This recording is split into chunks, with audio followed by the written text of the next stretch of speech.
de l'errance.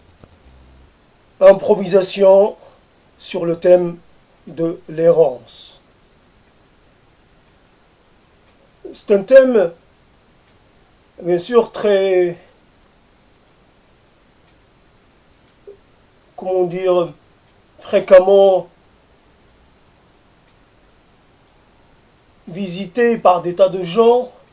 Beaucoup de gens s'en saisissent, se déterminent comme errants ou travaillent en tant qu'étudiants sur le thème de l'errance dans telle ou telle branche du savoir.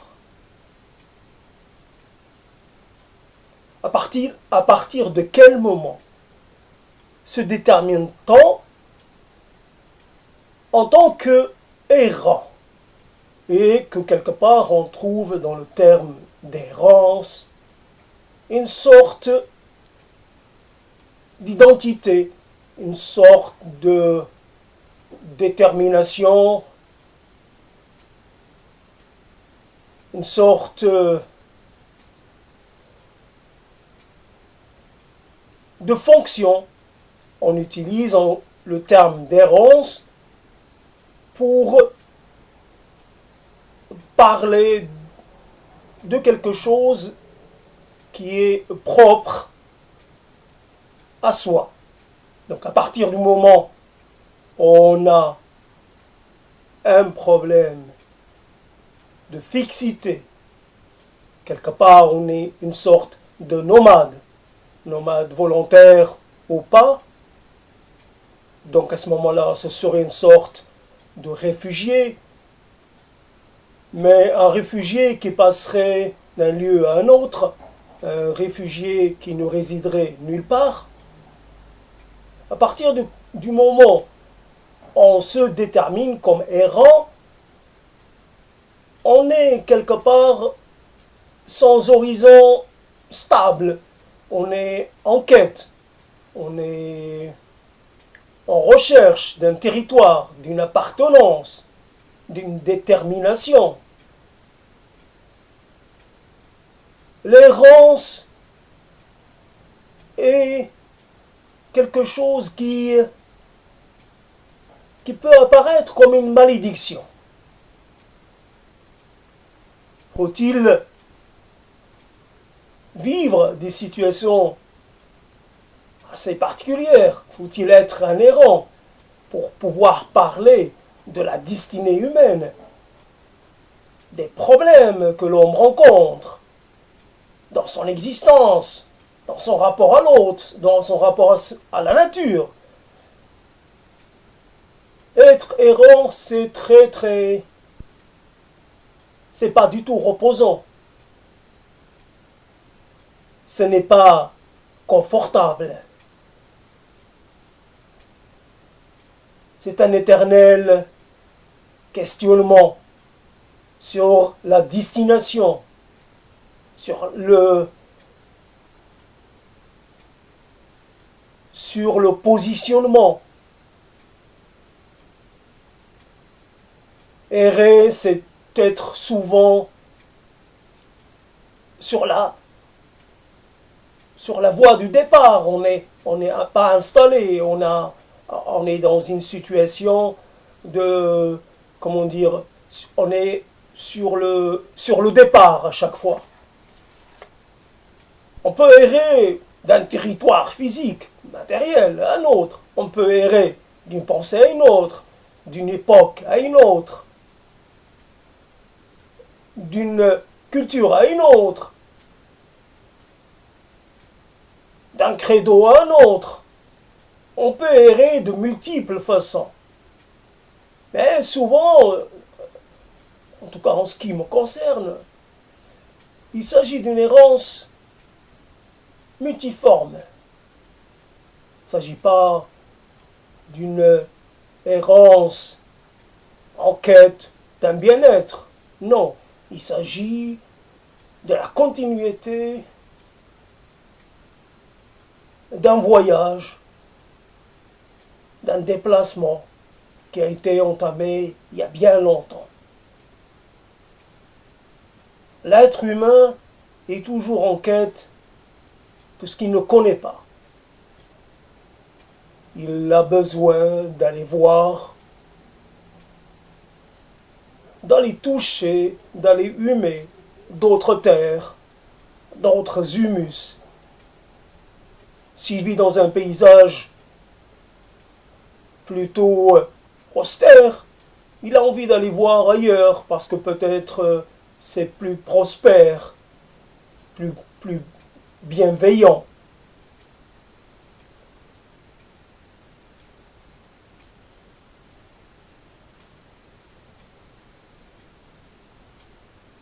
Beaucoup de gens empruntent le terme d'errant, mais souvent basculent sur celui d'exilé. Il est assez malaisé d'utiliser le terme d'exilé. L'exil est quelque chose qui n'est pas volontaire, en tout cas, on est poussé à l'exil. On s'exile parce qu'il y a un risque pour sa vie. On ne s'exile pas parce qu'on a envie, on en a marre d'une façon ou d'une autre, parce qu'il y a une demande. L'exilé ne choisit pas le lieu de son exil, alors que l'errant peut être quelqu'un qui n'arrive pas à s'attacher à un territoire, qui n'arrive pas à s'attacher à des symboles, n'arrive pas à se retrouver dans les philosophies ou les vérités offertes. Quelque part, il y a ce dont je voulais vraiment parler, c'est du terme de l'errance immobile.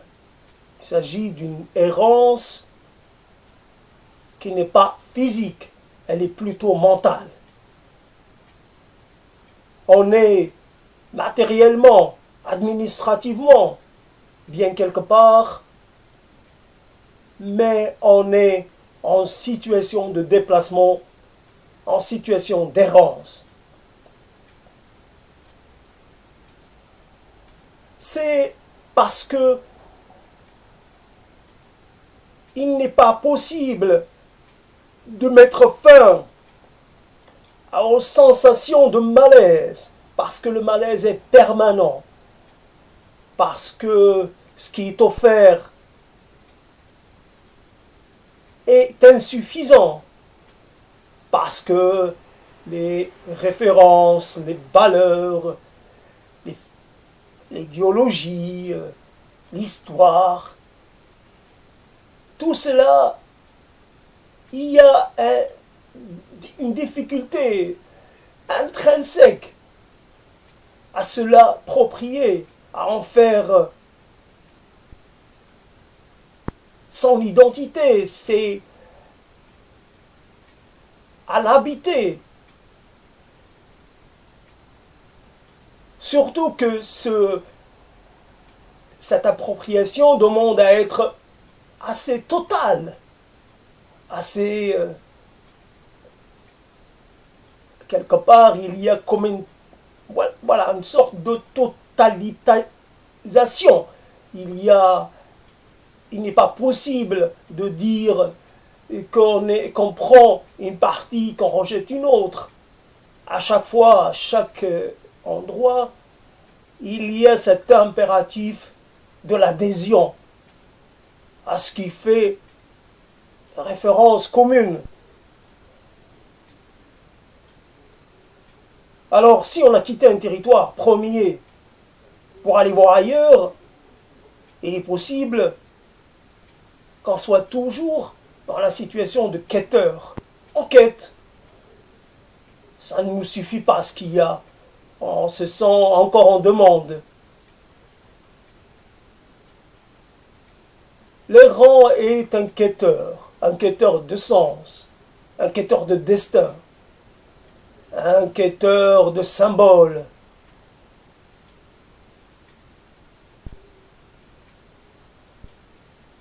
Le monde d'aujourd'hui est un monde qui offre beaucoup, mais désoriente énormément. Vous offre les moyens de vous affranchir, de vous émanciper de tout. Mais à la place, il n'offre que cela. On fait le vide, mais on ne met rien à la place du vide. Le vide est tout.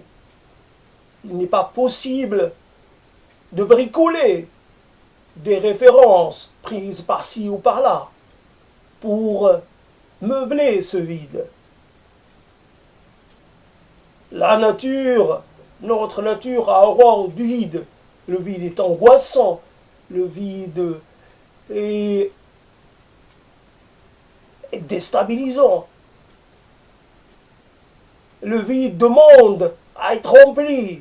À chaque fois, il y a besoin d'apporter des éléments, de les ajouter à d'autres éléments pour faire constituer un ensemble homogène, un ensemble unifié, référentiellement parlant. Alors la France peut-elle offrir cet horizon d'appartenance? Bien sûr que non. Malheureusement, non. C'est un nom dit en français. Mais que peut-on dire d'autre? Le nom s'impose.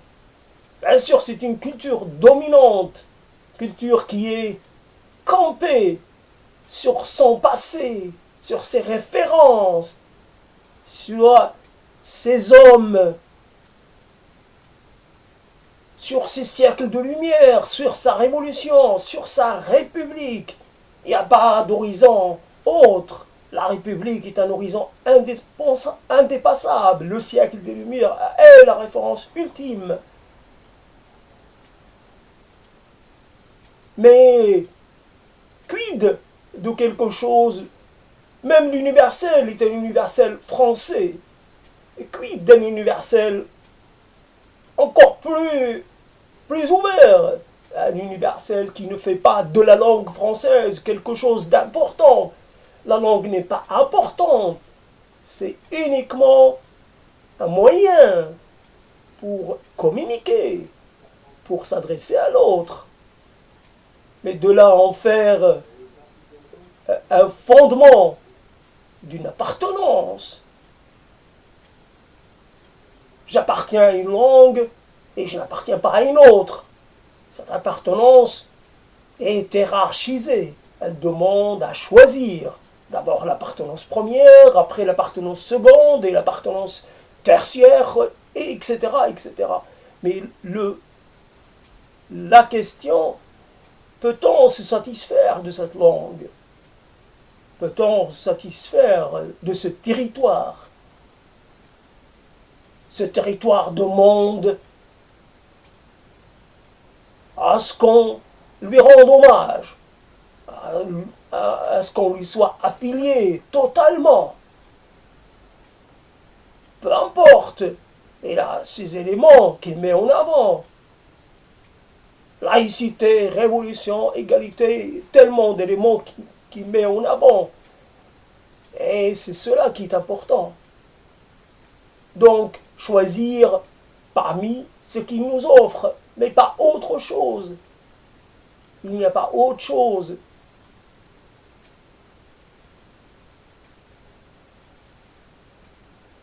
La France n'est pas un pays joyeux, n'est pas un pays gai. La France pratique la séparation à partir des origines géographiques, les origines sociales.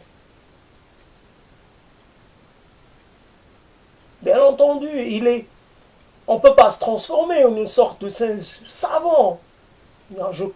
Apprendre tout ce qui fait le fond commun de l'intellectuel classique, l'intellectuel médiatique, et profiter de chaque instant pour dégorger pour vomir tout cela. Oui, un tel Rousseau, je ne sais pas, Foucault, à chaque fois, Derrida, à chaque fois. Il y a ces références de passage, ces éléments de passage. Mais après, on est quoi?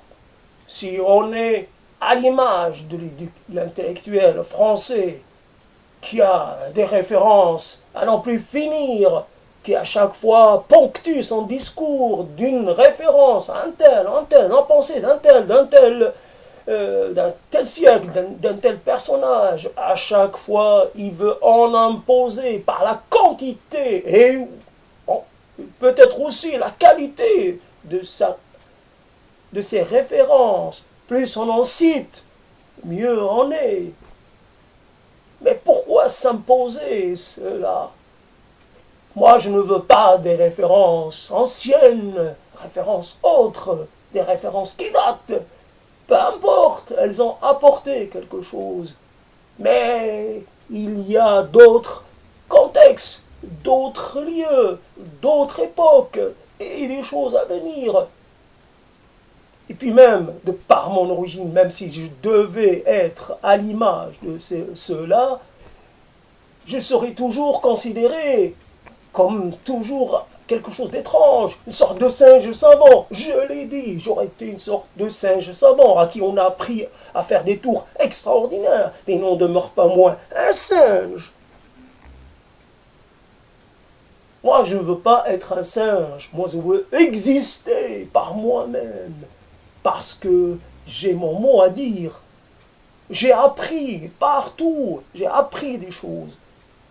Et j'essaie d'y mettre ma patte, d'y mettre, je ne sais pas, de reproduire une pensée, reproduire des tours intellectuels.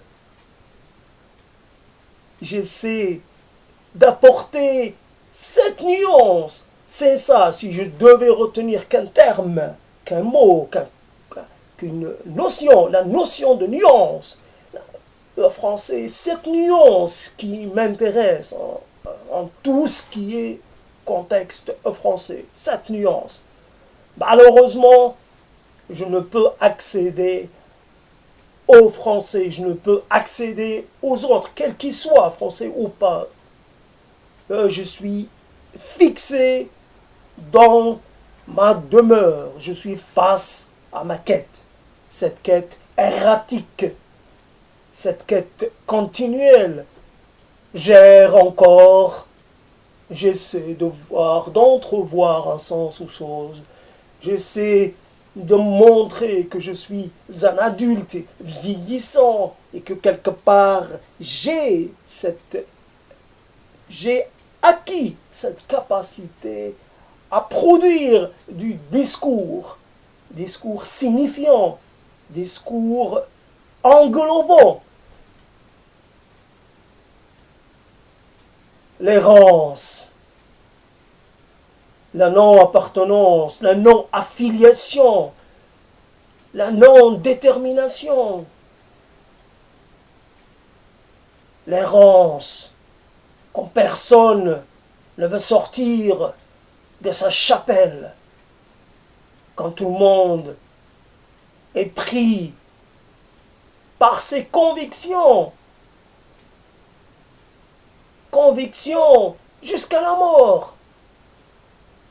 J'appartiens à mes convictions.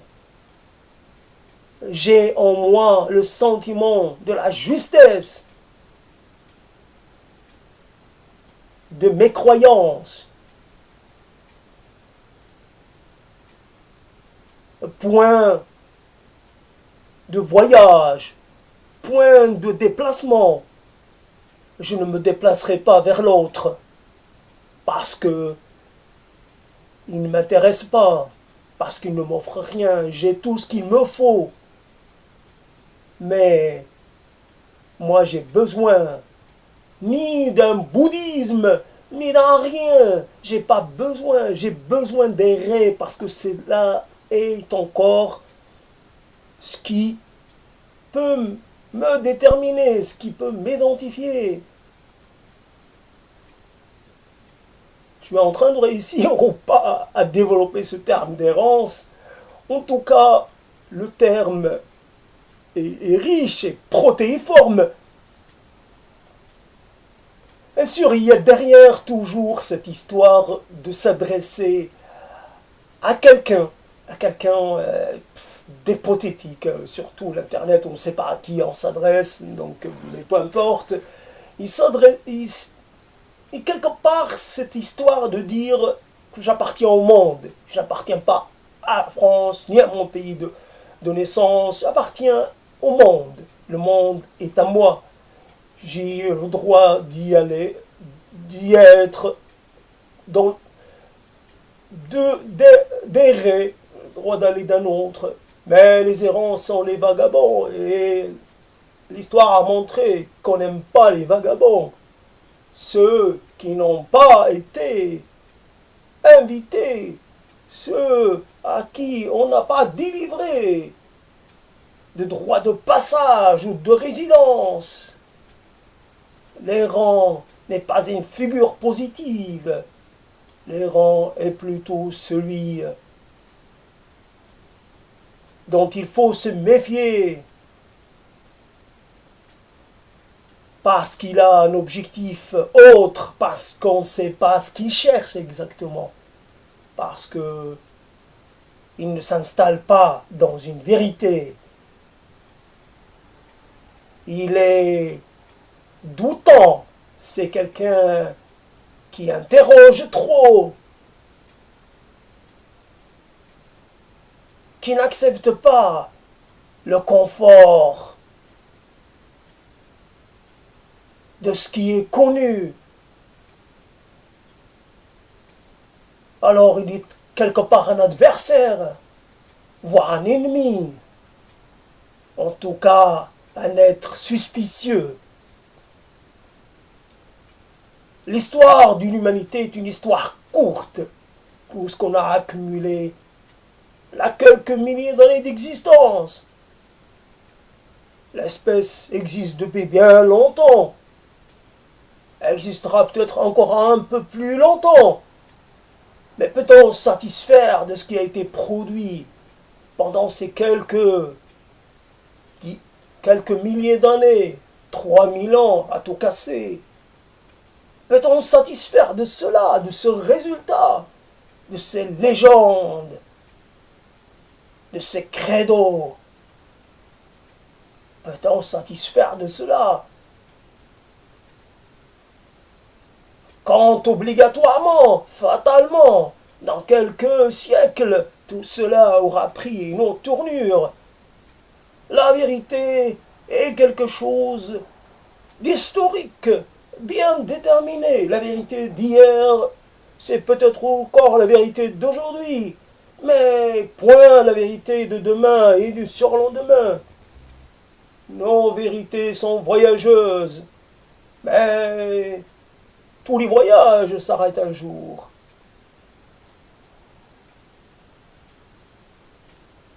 Il n'est pas possible d'errer dans les périodes, dans le temps. Nous sommes limités par notre espérance de vie. Je demeure dans mon siècle, dans mon époque, je suis prisonnier de ces vérités. Et si je veux errer, je finirai toujours par revenir vers mon point de départ. Je ne suis pas dépassé par la limite du projet. C'est son échec patent.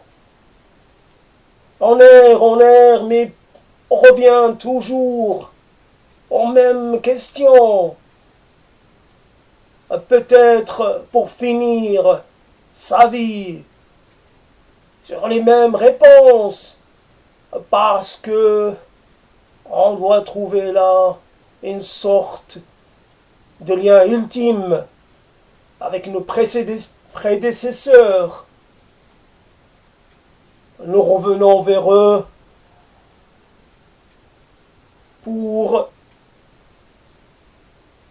parce que nos interrogations n'ont pas reçu de réponse.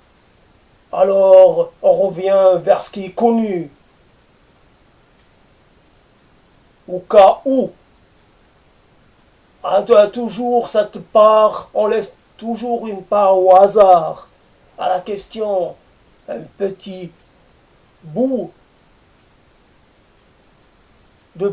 d'ouvert. Peut-être que les prédécesseurs n'ont pas eu tort. Peut-être qu'il faut satisfaire de leurs réponses, après tout.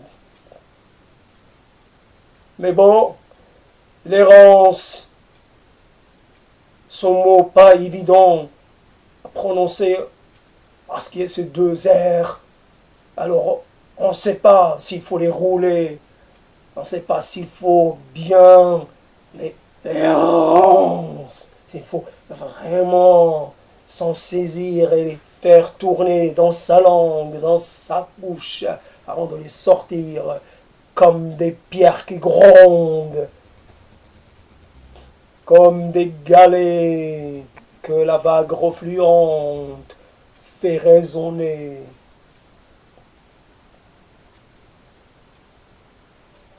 Le monde, qu'est-ce qu'un individu devant le monde? Les questions n'ont point d'intérêt. Le destin d'un individu n'a point de singularité. Il y a longtemps que l'envie d'être singulier m'a quitté.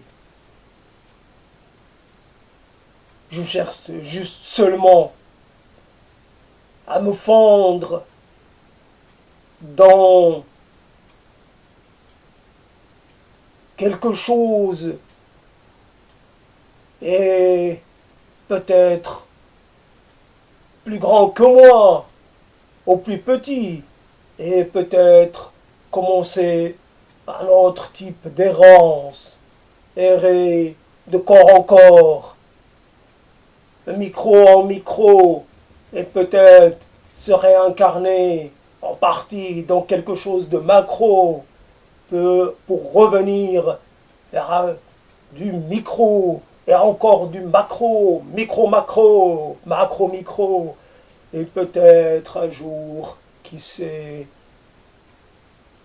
dans cette errance sans fin, se retrouver dans un lieu vraiment très lointain, un lieu inimaginable, juste partie d'un ensemble inimaginable, ou peut-être vais-je résider lorsque mes atomes vont entamer le voyage ultime. Je vais résider dans les micros, passerai d'un insecte à un autre, d'une bactérie à une autre, errant aujourd'hui, errant toujours, errance, déshérence.